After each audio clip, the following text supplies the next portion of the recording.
The hum of the jet engines was a constant drone, a soundtrack to Michael's exhaustion. In the aisle seat, his 4-year-old daughter, Lily, was finally asleep, her head lolling against his arm. The flight had been an ordeal of spilled juice, whispered questions, and the constant, delicate work of single parenthood at 30,000 feet. Across the aisle, Mr. Thorne, the CEO of a tech startup, hadn't missed an opportunity to showcase his disdain. He'd clicked his tongue when Lily fumbled with her tray table, sighed dramatically when she kicked the seat in front of her, and had just finished a loud phone call about incompetent assets before takeoff, a phrase Michael felt was pointedly directed at him.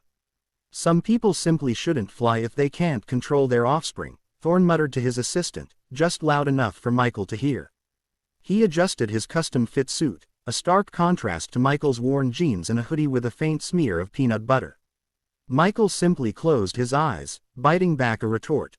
He was used to the judgments. His world was built on patience, a skill forged not in boardrooms, but in late-night feedings and scraped knees. An hour into the flight, the calm was shattered. First, a violent shudder jolted the plane. Then a defanding bang echoed from the port side. The aircraft lurched, dropping suddenly. Oxygen masks tumbled from the ceiling, and screams filled the cabin. Lily woke up crying, her small hands clutching his neck. The pilot's voice, usually so calm, was strained with a panic he couldn't conceal. "Ladies and gentlemen, we've experienced a severe engine failure. I need to ask, is there anyone on board with experience flying a high-performance aircraft? I repeat, is there a fighter pilot on this flight?" A collective gasp rippled through the passengers. Mr. Thorne's face, previously a mask of smug superiority, was now ashen. He fumbled for his oxygen mask, his hands trembling. Michael's body moved before his mind fully processed the request. It was an old instinct, a ghost in his muscles. He gently pried Lily's arms from around his neck, kissed her forehead, and handed her to the stunned flight attendant. "Please, watch her," he said, his voice remarkably steady. He stood and walked purposefully toward the front of the plane, past the hyperventilating Mr. Thorne, who stared in disbelief. The flight attendant at the cockpit door was frazzled. "Sir, you can't." The captain asked for a fighter pilot, Michael interrupted, his gaze locked ahead. "I flew F-16s for 10 years. Call sign Maverick." He was ushered into the cockpit. The scene was one of controlled chaos. Alarms blared, and the co-pilot was wrestling with the controls, sweat beading on his forehead. "Who are you?" the captain barked, not taking his eyes off the instrument panel. "Michael Ryder, Captain. 555th Fighter Squadron. I have over 2,000 hours in an F-16. I know this airliner isn't a Falcon, but the principles of single-engine flight dynamics and emergency procedures are in my bones." The captain gave a sharp nod. "Get him in the jump seat. Talk to me, Ryder. Our left engine is toast, and the fly-by-wire systems are overcorrecting. We're losing stability." For the next 20 minutes, Michael was no longer a tired single dad. He was a pilot. His voice was a calm, authoritative stream of information.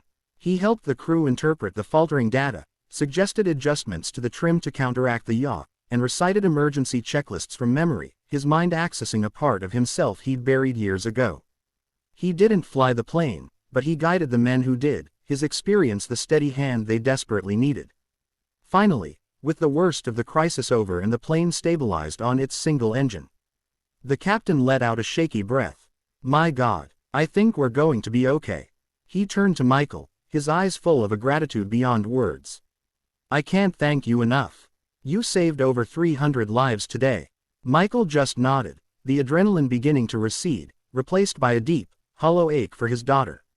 When he emerged from the cockpit, the cabin was silent. Every passenger was staring at him. Then, one person started to clap. Then another, and another, until the entire plane erupted in thunderous, cheerful applause. He made his way back to his seat. The flight attendant, her eyes shining, handed a calm Lily back to him. As Michael sat down, buckling his seatbelt, he caught the eye of Mr. Thorne. The CEO looked utterly shattered, his expensive watch and tailored suit meaningless in the face of what had just transpired. The man who had mocked him for being a disheveled father was now staring at the man who had held their lives in his hands. Thorne opened his mouth, then closed it, unable to find any words worthy of the moment. Michael simply turned away, looking down at his daughter. He smoothed her hair and whispered, "It's okay, sweetheart. Daddy's here." In that quiet moment, surrounded by the grateful silence of the cabin, the single dad who had been judged for his circumstances was now, and forever, the unshakable hero who had flown them all to safety.